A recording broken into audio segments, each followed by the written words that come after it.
গৌরব চাষী তার 4 কন্যা এবং স্ত্রীকে নিয়ে সুখে বসবাস করছিল। তার বড় 3 কন্যার নাম তিথি, প্রিয়া এবং মেঘা। তারা ছিল অনেক সুন্দর, কিন্তু গৌরবের ছোট কন্যা জয়া দেখতে ছিল অনেক কুৎসিত। তাকে কেউ দেখতে পারত না। একদিন তিথি, প্রিয়া, মেঘা, কোথায় তোরা? কি হয়েছে মা, এভাবে ডাকছো কেন? দেখতে পাচ্ছিস না আমি একা একা কাজ করছি? আমার হাতে হাতে একটু সাহায্য কর। আমি পারবো না মা, রোদে কাজ করলে আমার চেহারা নষ্ট হয়ে যাবে। মা, আমরা 3 জনের একজনও কাজ করতে পারবো না এই রোদের মধ্যে, বুঝলে? আমি একা একা কিভাবে এত কাজ করব? তোমার আদরের ছোট মেয়ে আছে না, সুন্দরী মেয়ে, ওকে বলো না ওই সমস্ত কাজ করে দিক। আমার ছোট মেয়ে তো আমার সব কাজ করে দেয়, তোরা কি আমার একটাও কাজ করে দিস? তাহলে আমাদের কেন বলছো মা? মা, বড় দিদিদের যেতে দাও, আমি তোমাকে কাজে সাহায্য করছি। মা, তুই কর, বরং সেটাই ভালো হবে। এই, তোরা আয় তো। তারা 3 বোন আবার ঘরে চলে যায়। জয়া তার মাকে কাজে সাহায্য করতে থাকে। এমন সময় সেখানে গৌরব আসে। আমার মেয়েরা কোথায় গেল? বাবা, ডাকছো? হ্যাঁ, তোর দিদিদেরকে ডেকে নিয়ে আয় তো।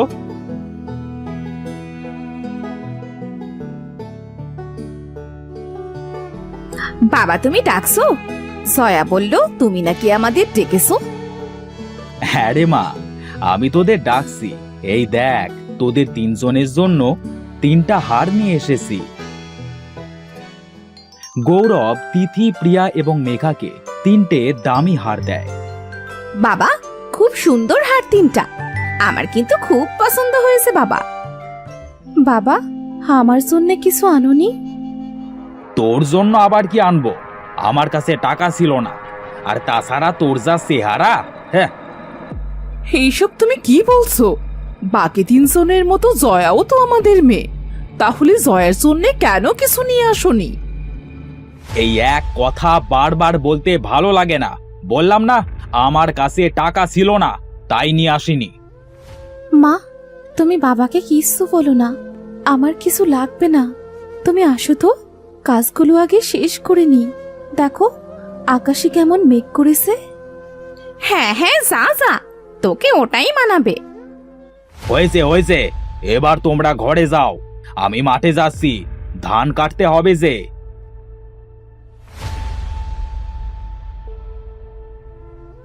জয়া মা আমার, ওদের কথায় কিছু মনে করিস না।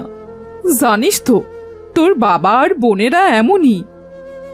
মা, ও মা, আমি কি তোমাদের মেয়ে নই? এমন কথা কেন বলছিস তুই? তাহলে বাবা আর দিদিরা আমার সাথে কেন এমন করে? কষ্ট পাস না মা, একদিন দেখবি সব ঠিক হয়ে যাবে। এখন চল আমরা কাজগুলো শেষ করি। প্রেমা আর জয়া বাড়ির সব কাজ শেষ করে। এভাবেই তাদের দিন কাটতে থাকে। গৌরব তার বড় 3 মেয়েকেই বেশি ভালোবাসে। হঠাৎ করে একদিন গৌরব অসুস্থ হয়ে পড়ে। ওগো, তোমার কি হলো? জানি না আমার কি যে হলো, আমি উঠতে পারছি না।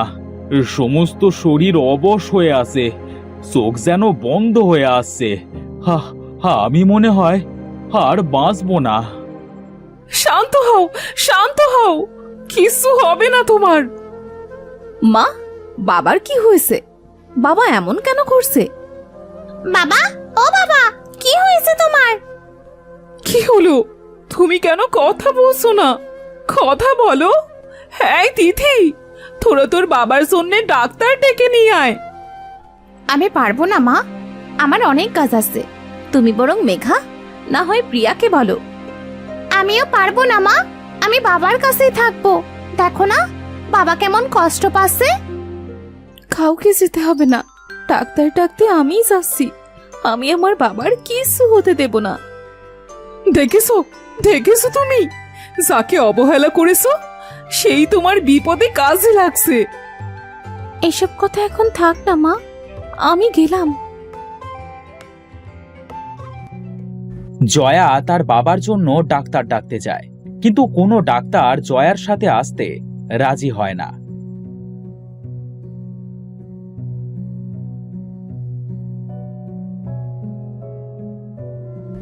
অনেক ডাক্তারের কাছেই তো গেলাম, কিন্তু কেউই তো আসতে রাজি হলো না। এখন কি করব আমি? কি হয়েছে তোমার মেয়ে?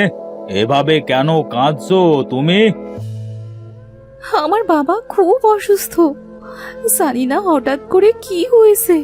এখন কথাও বলতে পারছে না, তাই ডাক্তারের কাছে এসেছিলাম, কিন্তু কোনো ডাক্তার বাবাকে দেখতে যেতে রাজি হচ্ছে না। কেঁদো না মেয়ে, চলো আমি দেখছি তোমার বাবার কি হয়েছে। আপনি আপনি পারবেন আমার বাবাকে ঠিক করে দিতে? চলো আগে যেয়ে দেখি তোমার বাবার কি হয়েছে।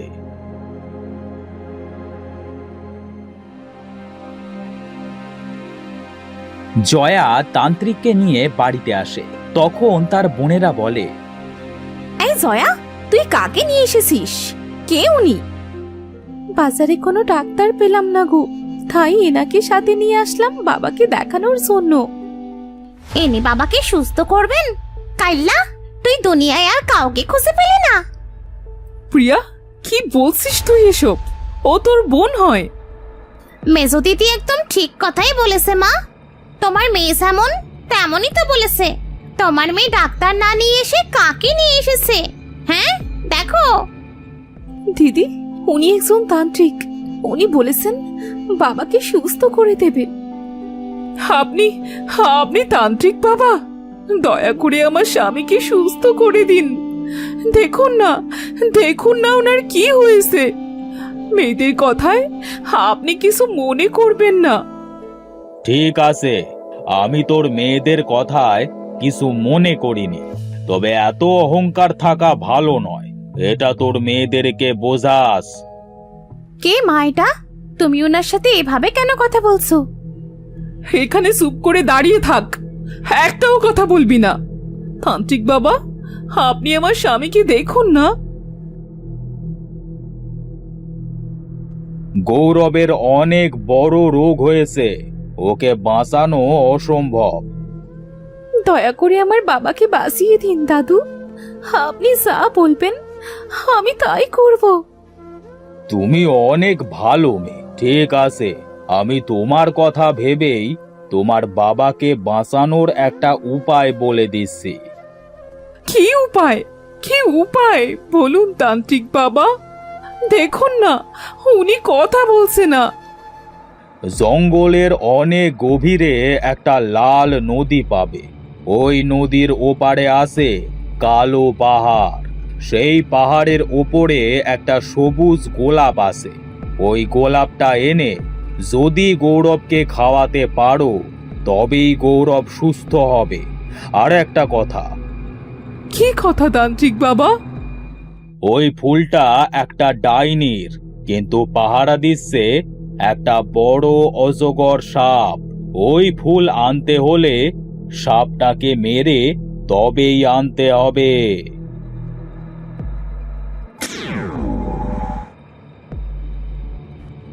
এই তলোয়ার দিয়ে যদি সাপটাকে মারতে পারো, তবে ডাইনিও মারা যাবে। তখন তুমি সবুজ গোলাপটা নিয়ে আসতে পারবে। আর একটা কথা, গৌরবের 4 কন্যার ভেতরে যে কোনো একজনকে গোলাপটা আনতে হবে। আমি কিন্তু যেতে পারবো না মা। আমাকে যেন ওই গোলাপ আনতে যেতে বলো না। ওই ভয়ঙ্কর জঙ্গলে আমি কিছুতেই যাব না। তাছাড়া ওই ডাইনিটা যদি আমাদেরই মেরে ফেলে, তোমার এই কালো কুৎসিত মেয়েকেই যেতে বলো। বোন ঠিক কথাই বলেছে মা। জয়া তো এমনিই অসুন্দর, ওর জন্য সবার কাছে অপমানিত হতে হয়। ও মরলে কিছুই আসবে যাবে না। তুমি কেন দিদিদের বলছো মা? আমি তো আছি। বাবাকে সুস্থ করার জন্য সবুজ গোলাপ আমি আনতে যাব। তাছাড়া দিদিরা তো ঠিকই বলেছে মা। যে রূপ নিয়ে তোরা এত অহংকার করিস, সেই রূপ আজ থেকে জয়ার থেকেও কুৎসিত হয়ে যাবে। আর জয়া তোদের থেকেও অনেক সুন্দর হয়ে যাবে। তান্ত্রিক জাদু করে জয়াকে সুন্দর বানিয়ে দেয় এবং মেঘা, তিথি আর প্রিয়াকে কুৎসিত বানিয়ে দেয়। হায় হায়, এটা কি হলো আমাদের? আমি এত কালো হয়ে গেলাম কি করে? দিদি, আমিও তো কালো হয়ে গেছি। এখন কি হবে আমাদের? এই দেখ তোরা, জয়া কত সুন্দর হয়ে গেছে। আমাদের ঠিক করে দিন তান্ত্রিক মশাই। আমরা আর কখনো কাউকে টিটকিরি করব না। আমাদের ভুল হয়ে গেছে। হ্যাঁ দাদু, আপনি দিদিদের আগের মতো করে দিন। সেটা সম্ভব নয়, এখন আমি আসি। তান্ত্রিক সেখান থেকে অদৃশ্য হয়ে যায়। গৌরবের বড় তিন কন্যা কাঁদতে থাকে। এখন এসব ভাবার সময় নেই। যা মা, সবুজ গোলাপটা নিয়ে আয়। জয়া সবার কাছ থেকে বিদায় নিয়ে চলে যায়। হাঁটতে হাঁটতে জয়া জঙ্গলের মাঝে চলে আসে। এই তো সেই লাল নদী। পানি কেমন লাল, একটা নৌকো আছে দেখছি। তাড়াতাড়ি নদী পার হই।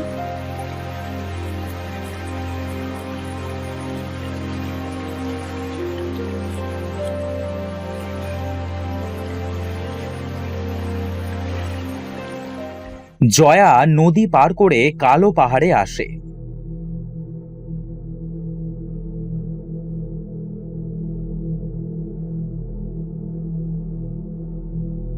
জয়া অনেক কষ্টে কালো পাহাড়ের ওপরে ওঠে।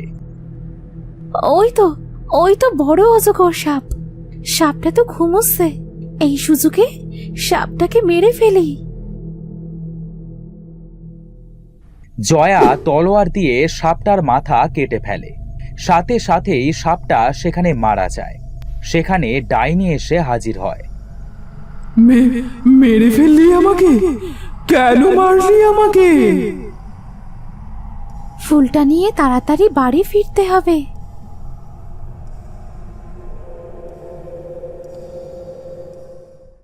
ফুলটা নিয়ে জয়া বাড়িতে চলে আসে আর সেটা রস করে গৌরবকে খাইয়ে দেয়। সাথে সাথেই গৌরব সুস্থ হয়ে ওঠে। হ্যাঁ গো, তুমি সুস্থ হয়ে গেছো। আর এইসব সম্ভব হয়েছে তোমার ছোট মেয়ের জন্যে। মারে, আমি তোর উপর অনেক অত্যাচার করেছি। আমাকে মাফ করে দিস। আমি আসল সোনা চিনতে পারিনি। এমন করে বলো না বাবা। তুমি তো আমার বাবা। মাফ কেন চাইছো? বোন, আমাদের তুই মাফ করে দে বোন। আমাদের ভুল হয়ে গেছে। আমরা আমাদের ভুল বুঝতে পেরেছি। আর কখনো কাউকে অপমান করব না রে। তারা তিন বোন নিজেদের ভুল বুঝতে পেরে জয়ার কাছ থেকে মাপ চায়। জয়া তাদের মাফ করে দেয়। সাথে সাথেই তিথি, প্রিয়া আর মেঘা আবার আগের মতো হয়ে যায়। দিদি, এই দেখ, আমরা আবার আগের মতো হয়ে গেছি। শুধু তুমি নও, মেজো দিদি আর আমরা তিন বোন সবাই আগের মতো হয়ে গেছি। আজ থেকে আমরা চার বোন সবসময় একসাথেই থাকবো। আমিও আমার চার মেয়েকে সমান ভালোবাসবো। এরপর থেকে চাষি গৌরব তার চার সুন্দরী কন্যাদেরকে আগের থেকে বেশি ভালোবাসে। তারা চার বোন যেখানেই যায় একসাথে যায়। তারা আর নিজেদের নিয়ে অহংকার করে না।